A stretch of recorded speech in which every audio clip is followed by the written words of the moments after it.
నమస్కారం. Welcome to నవలా హృదయం. ఈ రోజు కథ వసంత శిశిర్. కథలోకి వెళ్లబోయే ముందు ఛానల్ ను సబ్స్క్రైబ్ చేయడం మర్చిపోవద్దు. ఇక కథలోకి వెళ్లిపోదాం. రెస్టారెంట్కు వెళ్లిన రేష్మ, అలీ తమ గురించిన స్వవిషయాల గురించి చెప్పుకుని తమ జీవితాలను తెరిచిన పుస్తకంగా పెడతారు. అలీ ఇకపై రేష్మకు తోడుగా ఉండి కష్టం కలగకుండా చూసుకుంటానని ప్రమాణం చేస్తాడు. తోటలో వాసు ఇక శిశిరను అడగాల్సిందే అని ధైర్యం చేసి వెళ్ళి ఆమెను పిలుస్తాడు. అప్పటికే అతడు ఏదో చెప్పాలనుకుంటున్నట్లు గ్రహించిన శిశిర అతన్ని ఆసక్తిగా చూస్తుంది. అతడు ఎలా ఆరంభించాలా అనుకుంటూ, ఇప్పుడు నీకు నొప్పి ఎలా ఉంది అని అడిగాడు ఆందోళనగా. మందులు వేసుకున్నాను కదా వాసుగారు, తగ్గింది అని బదులిచ్చింది శిశిర. బాగా ఇబ్బందిగా ఉందా శిశిర? ఆమె చేతిపై చెయ్యి వేసి వాసు అడగగా తన విషయమై అతడు ఎంతగా ఆందోళన చెందుతున్నాడో శిశిరకు అర్థమైంది. చిన్నగా నవ్వుతూ, మీరు దాని గురించి ఆలోచించకండి వాసుగారు, కొద్ది రోజులలో తగ్గిపోతుంది కదా. అయినా మీకు ప్రమాదం జరిగినప్పుడు మీరు పడినంత బాధ అయితే కాదులేండి, కంగారు పడకండి సర్ది చెప్పింది శిశిర. ఇంత ఇబ్బందిలోనూ ఆమె చెదరని ఆత్మవిశ్వాసానికి కాస్త గర్వంగా అనిపించింది వాసుకు. చిన్నగా ఆమె తలపై నిమిరాడు. మీకు ఇప్పటికే ఆలస్యం అవుతుంది, మీరు వెళ్ళి పడుకోండి వాసుగారు అని చెప్పిన శిశిరను ఆశ్చర్యంగా చూస్తూ, అదేంటి నువ్వు నిద్రపోవా అని అడిగాడు అతడు. లేదు వాసుగారు, ఇవాళంతా నేను నిద్రపోతూనే ఉన్నాను కదా. నేను నిద్రపోవాలనుకున్నా కూడా ఇప్పుడు నాకు నిద్ర రాదు. నా గురించి ఆలోచించకండి, కాసేపు ఇక్కడే ఉండి తర్వాత గదిలోకి వెళ్ళిపోతాను భరోసాగా చెప్పింది శిశిర. అతడు అనుమానంగా చూస్తుంటే, నిజంగా మీరే చూశారు కదా నేను నిద్రపోవడం అని శిశిర సంజాయిషీగా అంది. సరే అలా అయితే ఈ చలిలో ఇక్కడెందుకు, నాతో రా, సరదాగా టీవీ చూద్దాం, నాకు నిద్ర రావట్లేదు అంటూ అతడు ఆమె చెయ్యి అందుకోగా, టీవీనా కంగారుగా అడిగింది శిశిర. తమ పెళ్లైన కొత్తలో సినిమా అంటూ అతను చేసిన పనిని ఇప్పటికీ మర్చిపోలేదు ఆమె. అలా ఆలోచనలో ఉంటే, ఏంటి రా అన్న వాసు పిలుపుకు, టీవీ వద్దులేండి వాసుగారు, నేను గదికి వెళ్ళిపోతాను కంగారుగానే చెప్పింది శిశిర. ఒక్క నిమిషం ఆలోచించిన వాసుకు ఆమె అంతరార్థం అర్థమవగా ముసిముసిగా నవ్వుతూ, మరీ అంత ఆలోచించకు మేడం, ఆ రోజు నేనలా ఎందుకు చేశానో నీకు తెలీదా అని అనడంతో సిగ్గుతో తలదించుకుంది శిశిర. శిశిర ఇక ఒక గృహిణిగా బ్రతకడమే జీవితం అని నిర్ణయించుకొని కాలేజీకి వెళ్లకుండా ఇంటి పనులు చేస్తుండటంతో ఆమెను సరదాగా ఆట పట్టించడానికి వాసు అలా చేశాడు. ఇప్పుడు పరిస్థితి అలా కాదు కదా. దాంతో శిశిర ఇక ఎదురు చెప్పకుండా అతని వెంట నడిచింది. గది లోపలికి వెళ్లడమే. ఏం చూద్దాం అని అడిగిన వాసుకు, మీ ఇష్టం, నాకైతే పెద్దగా ఐడియా లేదు అని బదులిచ్చింది శిశిర. అవునా, అయితే హారర్ మూవీ పెడతాను అన్న వాసును నొసలు చిట్లించి చూసింది శిశిర. ఆమె ముఖాన్ని చూసిన వాసు నవ్వుతూ ఒక మంచి ఫీల్ గుడ్ ఫ్యామిలీ మూవీ పెట్టి ఆమె పక్కన సోఫాలో చేరిపోయాడు. ఇద్దరూ ఆ సినిమాను ఆస్వాదిస్తూ మధ్య మధ్యలో తమకు తెలిసిన విషయాలను గురించి పంచుకుంటున్నారు. అలా సినిమా అయిపోగానే శిశిర నెమ్మదిగా ఒళ్ళు విరుచుకుంది. వెంటనే వాసు పక్కనే ఉండటం గుర్తొచ్చి సాధారణంగా కూర్చోవడానికి ప్రయత్నించగా అది చూసిన వాసు నవ్వుకున్నాడు. ఆమె లేచి వెళ్లబోతుంటే, నీతో కొంచెం మాట్లాడాలి శిశిర అని అన్నాడు వాసు. ఏంటా అన్నట్లు శిశిర అతని వైపు చూడగా, వచ్చి కూర్చో అంటూ సోఫా చూపించాడు. ఆమె వెళ్ళి కూర్చోగా, నీకున్న ఈ సమస్య గురించి వేరే ఎక్స్పర్ట్స్ని కలుద్దాం అనుకుంటున్నాను అని అన్నాడు వాసు. అయ్యో ఎందుకు వాసు గారు, ఎవరి దగ్గరికి వెళ్ళినా ఇదే కదా చెప్తారు, కొద్ది రోజులే కదా వదిలేయండి అని ఆమె సర్ది చెప్పాలని చూసింది.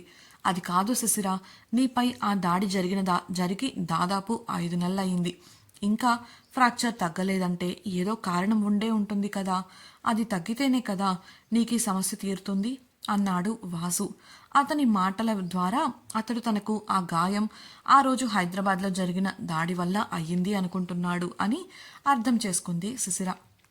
మనసులో, అయ్యయ్యో వాసుగారు ఇలా ఆలోచిస్తున్నారు, ఇప్పుడు నేను ఇది అప్పుడు జరిగిన గాయం కాదంటే నాకు ఆ గాయం ఎలా జరిగిందనేది ఆరా తీస్తారు, అప్పుడు నిజం చెప్పాల్సి వస్తుంది, ఎలా దాటవేయాలి అని అనుకుంటుంటే మళ్ళీ కదిలించాడు వాసు. అది కాదు వాసుగారు, మామూలుగా అయితే ఈ గాయం ఈ పాటికి తగ్గిపోవాల్సింది, కానీ దెబ్బ మీద దెబ్బ తగులుతూ ఉండటంతో గాయం మారడం లేదు. కంగారులో నిజాన్ని చెప్పేసింది శిశిర. గాయం మీద గాయమా? ఆశ్చర్యపోతూ అడిగిన వాసుకు ఇక చెప్పక తప్పదు అనుకుంటూ, అంటే సరైన విశ్రాంతి తీసుకుంటే ఈ గాయం తగ్గిపోయేది. కాకపోతే ఈ మధ్యకాలంలో నేను 1-2 సార్లు జారిపడ్డాను. దానివల్ల గాయం తగ్గట్లేదు. తలదించుకొని ఇబ్బందిగా చెప్పింది శిశిర. ఎప్పుడు, ఎలా అని అడిగిన వాసుకు అయ్యో దేవుడా అని అనుకుంటూ, అంటే మొదటిసారి మన పెళ్లి సమయంలో నాన్న ఇంటికి పిలిచి అకస్మాత్తుగా పెళ్లి అనేసరికి కోపం వచ్చి నేను వెళ్ళిపోతాను అంటూ బయటకు వెళ్ళబోయాను. అప్పుడే నాన్న కోపంగా నన్ను గదిలోకి తోసేశారు. అంటే ఆయనకు తెలియదు కదా. ఆ తరువాత అంటూ చెప్పడానికి ఆలోచించింది శిశిర. అనుమానం వచ్చి చెప్పు అన్న వాసు గంభీరమైన స్వరానికి తడబడుతూ 2 వారాల క్రితం టెర్రస్పై నడుస్తుంటే కింద తడి చూసుకోలేదు. దాంతో మరోసారి నేను జారిపడ్డాను. చిన్నగా తలదించుకొని చెప్పింది శిశిర. ఆమె చెప్పిన దానికి విపరీతమైన కోపం వచ్చింది వాసుకు. నీ ఈ పరిస్థితి నీకు తెలిసే సర్కస్ కోతిలా ఫీట్లు చేస్తున్నావా అని ప్రశ్నించిన వాసు కోపానికి జడిసి, నేనేం అలా చెయ్యలేదు, అనుకోకుండా జరిగిపోయింది బుంగమూతి పెట్టి చెప్పింది శిశిర. మరి మొన్న కబోర్డ్ దగ్గర బల్లపై నిలబడి నువ్వు చేసిందేంటి? నువ్వు అడిగితే చేసి పెట్టేవాళ్ళు ఇంతమంది ఉండి కూడా నీ పరిస్థితి నీకు తెలిసిండి నువ్విలా చేశావంటే ఏంటి నీ ఉద్దేశం? గద్దించి అడిగాడు వాసు. దాంతో ఆమెకు కూడా కోపం వచ్చింది. కానీ చూపించకుండా సారీ, ఇకపై నేను జాగ్రత్తగా ఉంటాను తలదించుకొని చెప్పింది శిశిర. అదే సరైన సమయం అనుకుంటూ వందన అడిగిన ప్రశ్నలన్నీ అడిగి వివరాలు రాబట్టాడు వాసు. ఆమె కూడా అతడు కోపంతో ఉండటంతో అడిగిన వాటికి మరో ఆలోచన లేకుండా సమాధానం ఇచ్చేసింది. చివరగా చూపుడు వేలు చూపిస్తూ, ఇంకోసారి సర్కస్ కోతిలా ఫీట్లు వేసినట్లు తెలిస్తే తోక కత్తిరించేస్తాను. ఏమనుకుంటున్నావో? జాగ్రత్తగా ఉండు. ఇకపై నీ గురించి అన్నీ నేనే చూసుకుంటాను. మాట వినలేదంటే అప్పుడు చెప్తాను నీ పని చిరుకోపంగా బెదిరించాడు వాసు. శిశిర బిక్కముఖం వేసి చూస్తుంటే చూసింది చాలు కాని వెళ్ళి పడుకుందాం పదా అని వాసు లేవడంతో మౌనంగా బయటకు వచ్చి తన గదికి వెళ్ళిపోయింది శిశిర. గదికి వెళ్లడమే ఆలస్యం. అమ్మయ్యా, నిజం చెప్పకుండా దాచి మంచి పని చేశాను. అసలు గాయం ఎలా అయ్యిందనేది చెప్పి ఉంటే నా పని అంతే. థ్యాంక్ యూ దేవుడా అనుకుంటూ దండం పెట్టుకున్నంతలో ఆమె గదికి వచ్చాడు వాసు. పాల గ్లాసును ఆమెకు ఇచ్చి, తాగి పడుకో, నిద్ర బాగా పడుతుంది అని చెప్పి తాను ఆ మంచంపై ఒక మూలకు పడుకున్నాడు. శిశిర ఆ సమయంలో పాలు తాగడం ఇష్టం లేకపోయినా తప్పక తాగేసి దుప్పటి ముసుగు కప్పేసింది. హైదరాబాద్ డిన్నర్ ముగించుకొని ఇంటికి బయలుదేరిన అలీ రేష్మలు దారిలో ఉండగా ఐస్ క్రీం బండి కనిపించగా ఆగమని అడుగుతుంది రేష్మ. వద్దు, ఇంటికి వెళ్దాం అని అలీ ఆపకుండా వేగంగా కారును పోనిచ్చేసరికి ఆమెకు కాస్త నిరాశగా అనిపించింది.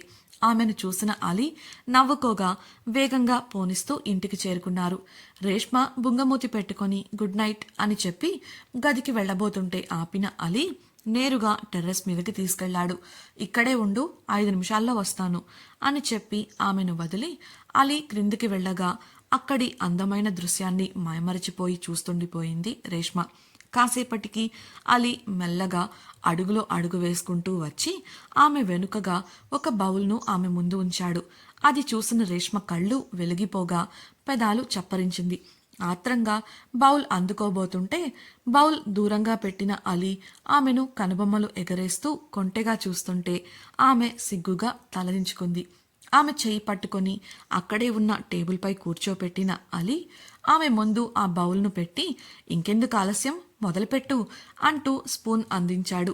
ఆ బౌల్లో 3 రకాల ఐస్ క్రీం స్కూప్లతో పాటు డ్రై ఫ్రూట్స్ ఇంకా చాక్లెట్ చిప్స్ చక్కగా అలంకరించి ఉండగా రేష్మ నోరూరిపోతుంది. క్షణం కూడా ఆలస్యం చేయకుండా తినడం మొదలుపెట్టింది. అంతలోనే అనుమానం వచ్చి, ఇందాక అడిగినప్పుడు ఎందుకు కొనివ్వలేదు అని అలీని అడిగింది. మనం చూసిన చోట ఐస్ క్రీం బాగోదు, ముందు నీకు జలుబు చేస్తుంది, అందుకే ఇంటికి వచ్చి నీకోసం ఇంట్లో ఉన్న మంచి ఐస్ క్రీం తీసుకొచ్చాను. ఇంట్లో ఎప్పుడూ ఉంటుంది, నీకు కావలసినప్పుడు తిను నవ్వుతూ చెప్పాడు అలీ. ఆమె కూడా సంతోషించి ఐస్ క్రీంను ఆపకుండా ఎంజాయ్ చేసుకుంటూ తింటుంటే ఆమెను చూసి నవ్వుకుంటున్నాడు అలీ. అంతా అయిపోయాక కావాలనే ఆమె చేయి పట్టుకొని, అంతా నువ్వే తినేస్తే మరి నాకు కనీసం రుచి కూడా చూపించలేదు అన్నాడు అలిగినట్లుగా. అందుకు రేష్మ, అయ్యో సారీ, రండి కిందికి వెళ్దాం, అక్కడ మీకోసం నేను తయారు చేసిస్తాను అని లేవబోతుంటే ఆపి, నేను ఇక్కడే టేస్ట్ చేస్తాను ఆమె చెవిలో గుసగుసగా చెప్పి ఆమె పెదవుల కంటిన ఐస్ క్రీంను తన పెదవులతో అందుకుంటాడు. అతడు చేసిన పనికి రేష్మ షాక్ కొట్టినట్లు కళ్ళు పెద్దవి చేసి చూస్తుంది. అతడు తననే కొంటెగా చూస్తూ రుచి బావుంది అని అల్లరిగా అంటుంటే సిగ్గుతో అతడికి దూరం జరిగి వెనక్కు తిరగకుండా అక్కడి నుండి తన గదికి పారిపోతుంది రేష్మ. అతడు చిలిపిగా నవ్వుకుంటూ కిందికి వెళ్లి బౌల్ను వంటగదిలో పెట్టేసి వెళ్లి రేష్మ గది తలుపులు కొట్టాడు. అప్పటికే సిగ్గుతో ముడుచుకుపోతున్న రేష్మ కంగారుగా తలుపు తీయకుండానే ఏంటి అని అడుగుతుంది. అతడు అందుకు నవ్వుకుంటూ, రేపు నేను నిన్నొక చోటికి తీసుకెళ్తాను, సిద్ధంగా ఉండు అని చెప్పడంతో సరే అని చెప్పి నవ్వుకుంటూ మంచంపై వాలిపోతుంది రేష్మ. అలీ కూడా ఆమె తలుపులలో విహరిస్తూ తన గది తలుపులు మూస్తాడు. సౌమ్య, గీత కలిసి కారులో ప్రయాణం చేస్తూ ఉంటారు. వారు వెళ్లాలనుకున్న చోటు రాగానే దిగి లోపలికి వెళ్లబోతూ డ్రైవర్ను మీరు చుట్టుపక్కలే ఉండండి, మా పని అయిపోగానే పిలుస్తాం అని గీత చెప్పగా అతడు సరేనంటూ అక్కడి నుండి వెళ్ళిపోయాడు. వారిద్దరూ మంచి ఖరీదైన దుస్తులు ధరించి చాలా హుందాగా కనిపిస్తున్నారు. ఇద్దరు కలిసి ఆ రెస్టారెంట్ లోపలికి నడుస్తుండగా గీత సౌమ్యతో, అరే సౌమ్య, కమ్మాన్, ఇన్నాళ్ల తర్వాత మనం మన స్కూల్ స్నేహితులను కలవబోతున్నాం, ఇప్పుడు కూడా నువ్వు ఇలా డల్గా ఉంటే ఎలా అంటూ ఆమెను ఉత్సాహపరచడానికి ప్రయత్నించింది. దాంతో ఇష్టం లేకపోయినా సన్నని నవ్వును పెదవులపైకి బలవంతంగా తెచ్చిపెట్టుకుంది సౌమ్య. దట్స్ గుడ్, ఇలారా, మనం ఈ వైపు వెళ్ళాలి అంటూ దారి చూపిస్తూ సౌమ్యను ప్రైవేట్ ఛాంబర్కు తీసుకెళ్ళింది గీత. నువ్వు వచ్చావని తెలిస్తే మన వాళ్ల మొక్కాలు చూడాలి, అప్పుడుంటుంది చూడు అంటూ ఛాంబర్ తలుపు తెరిచి లోపలికి తీసుకెళ్ళింది గీత. వారు లోపలికి వెళ్లే సమయానికి ఒక 15 మంది యువతీ యువకులు అక్కడ సరదాగా కబుర్లు చెప్పుకుంటూ కూర్చున్నారు. వారి వాలకాలు చూస్తేనే తెలుస్తుంది అందరూ గొప్ప కుటుంబాలకు చెందినవారు అని.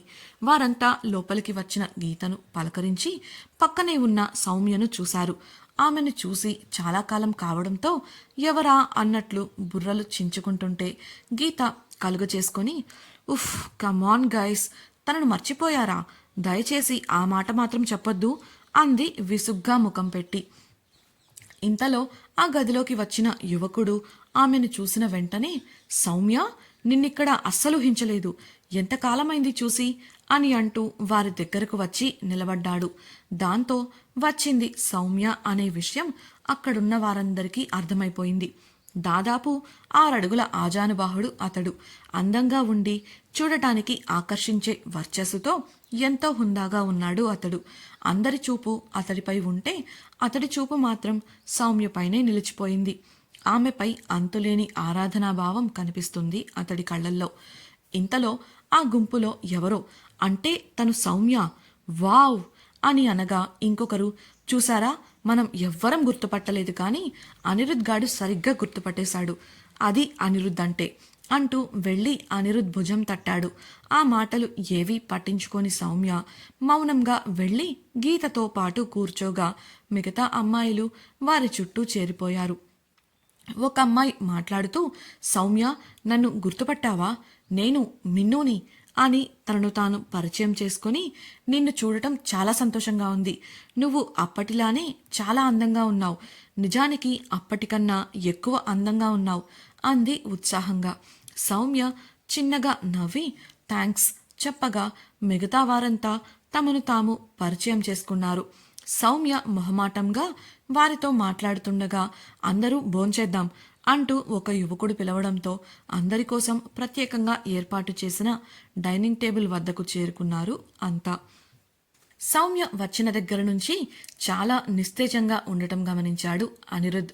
అతని చుట్టూ చేరిన మిగతా యువకులు ఏవేవో మాట్లాడుతుంటే అతడి ధ్యాస మాత్రం సౌమ్య మీదే ఉంది. డైనింగ్ టేబుల్ వద్ద ఆమెకు ఎదురుగా ఆమెకు కనపడేలా కావాలనే కూర్చున్నాడు. నిమిషాలలో గుమగుమలాడే వంటలు ఆ బల్లపైకి చేరిపోయాయి. వెయిటర్స్ ఎంతో శ్రద్ధగా వడ్డిస్తుంటే కబుర్లు చెప్పుకుంటూ తినడం ప్రారంభించారు అంతా. సౌమ్య నిరాసక్తిగా ఉండడం గమనించిన అనిరుద్ ఆమెను అడిగిన ప్రశ్నకు బయట నుండి అప్పుడే లోపలికి వస్తున్న వ్యక్తి సమాధానం ఇచ్చారు. దాంతో సౌమ్యకు కోపం నశాలానికి అంటుంది. అనిరుద్ సౌమ్యను ఏమని అడిగాడు? ఇంతకీ ఈ అనిరుద్ ఎవరు? బయట నుంచి వచ్చిన వ్యక్తి ఎవరు? ఆ వ్యక్తి ఇచ్చిన సమాధానం ఏంటి? సౌమ్యకు ఎందుకు కోపం వచ్చింది? అనిరుద్కు సౌమ్యపై ఉన్న ప్రత్యేక భావన ఏంటి? అలీ రేష్మను ఎక్కడికి తీసుకెళ్లబోతున్నాడు? శిశిరకు ఆ దెబ్బ ఎప్పుడు ఎలా తగిలింది? తెలుసుకోవాలనుకుంటున్నారా? అయితే ఛానల్ను సబ్స్క్రైబ్ చేసి వసంత శిశిరం రాబోయే ఎపిసోడ్స్ని తప్పకుండా వినేయండి. మీకు ఈ వీడియో నచ్చినట్లయితే లైక్ చేసి మీ సన్నిహితులతో షేర్ చేయండి. అలాగే మీ అభిప్రాయాలను మాతో పంచుకోవడం కోసం కామెంట్ సెక్షన్లో తెలియజేయగలరు. ఇట్లు మీ నవలా హృదయం team. Thank you for listening.